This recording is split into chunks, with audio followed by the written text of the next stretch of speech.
Hello दोस्तों जब से ये कोरोना वायरस हिंदुस्तान में आया है, इसमें सबसे ज़्यादा नुकसान और सबसे ज़्यादा बदनामी और सबसे ज़्यादा तकलीफ़ मुसलमानों को हुई है। कुछ दिन तो जमातियों के नाम पर हल्ला हिल्ला हुल्ला मचाया गया और उसके बाद जगह जगह छुट भैया नेता लोग ये बोल रहे हैं कि मुसलमानों के हाथ से फल सब्जी न ख़रीदा जाए, मुसलमानों का टोटल बाईकाट किया जाए। मुसलमानों को जहाँ देखो वहाँ ये मीडिया बदनाम कर रही है किसी न किसी बहाने, और मुसलमान हैं कि उनके दिमाग में उनके कुछ बात आ ही नहीं रही है। बहुत जगह तो छुट भैये नेताओं ने बोर्ड लगा दिया कि मुसलमानों का आना मना है। इस गांव में मुसलमान अपने सामान को बेच नहीं सकते और इस गांव में मुसलमानों की एंट्री मना है। अब सोचो दोस्तों, ये कोरोना की वजह से सबसे ज़्यादा नुकसान मुसलमानों का हुआ है।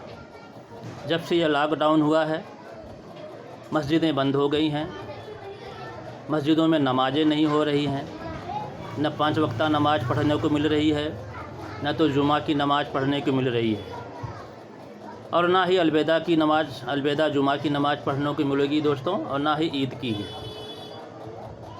फिर भी ये मुसलमान कुछ समझ नहीं रहे हैं। तमाम मौलाना, किसी भी फ़िरके का मौलाना हो, हर मौलानों ने अपील की मुसलमानों से कि ईद में कोई भी ख़रीदारी न करें और आप जो अगले साल कपड़े वगैरह बनवाए हैं उसी में ईद आप करें। दोस्तों, ये ख़रीदारी किस लिए कर रहे हो? जब आपको ईद की नमाज़ ही पढ़ने को नहीं मिलेगी तो ख़रीदारी क्यों? ये कपड़े क्यों बनाए जा रहे हैं? ये जूते चप्पल दुनिया भर के ये मगजमारी के सामान क्यों ख़रीदे जा रहे हैं?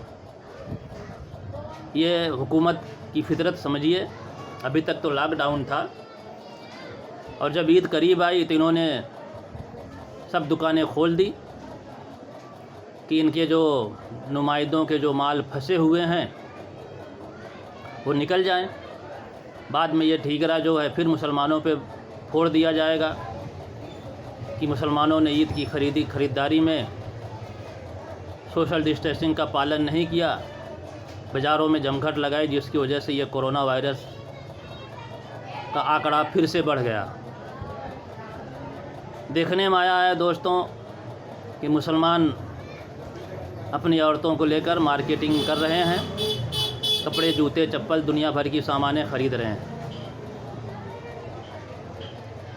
इन मौलानाओं की अपील से 70% लोग तो समझ गए हैं, लेकिन वो 30% मुसलमान जो परेशान हैं ख़रीदारी में, उनके समझ में ये बात नहीं आ रही है। सुधर जाओ, होशियार हो जाओ, कल को फिर ये ठीकरा मुसलमानों पे ही फोड़ने वाले हैं ये लोग। इसलिए ख़रीदारी मत करो, कुछ भी मत करो, टोटल बाईकाट करो। जब तक ये माहौल शांत नहीं हो जाता, जब तक कोरोना वायरस पर काफ़ी तरह से मुकम्मल कंट्रोल नहीं हो जाता, तब तक होशियार रहिए। फालतू के काम ऐसे मत करिए जिससे आगे चल के परेशानी हो। और मुसलमानों की कुर्बानी को ये लोग नहीं देख रहे हैं कि मुसलमान इस लॉकडाउन में किस स्तर से लोगों की मदद कर रहे हैं, लोगों को खाना खिला रहे हैं, घर घर राशन बांट रहे हैं, आने जाने वालों की कितनी मदद कर रहे हैं। ये इस मीडिया को नहीं दिखाई दे रहा है। ये मीडिया सिर्फ हिंदू मुसलमान करने में लगी हुई है दोस्तों। ऐसा तो किसी देश में नहीं हुआ है, हर देश कोरोना की चपेट में है, लेकिन जितनी बुरी हालत हिंदुस्तान में है उतना कहीं पर नहीं है दोस्तों। हिंदुस्तान की आवाम सड़कों पर मारे मारे फिर रही है, उनका कोई इंतज़ाम नहीं है, न उनको घर पहुंचाने का इंतज़ाम है, न उनके राशन पाने का इंतज़ाम है, न उनको और किसी तरह की सुख सुविधाएँ दी जा रही है। ये मुसलमान अपने स्तर से हर तरह से मदद कर रहे हैं, लेकिन फिर भी इनको बदनाम किया जा रहा है। इसलिए मैं आप लोगों से यही कहूँगा कि ईद की कोई ख़रीदारी न करें। अगर आपके पास ज़्यादा पैसे हैं तो अपने अड़ोस पड़ोस के गरीबों को थोड़ा दे दें, जिससे उनके घर की जिम्मेदारी पूरी हो जाए, वो अपने बच्चों को खाना पीना अच्छी तरह से खिला सके।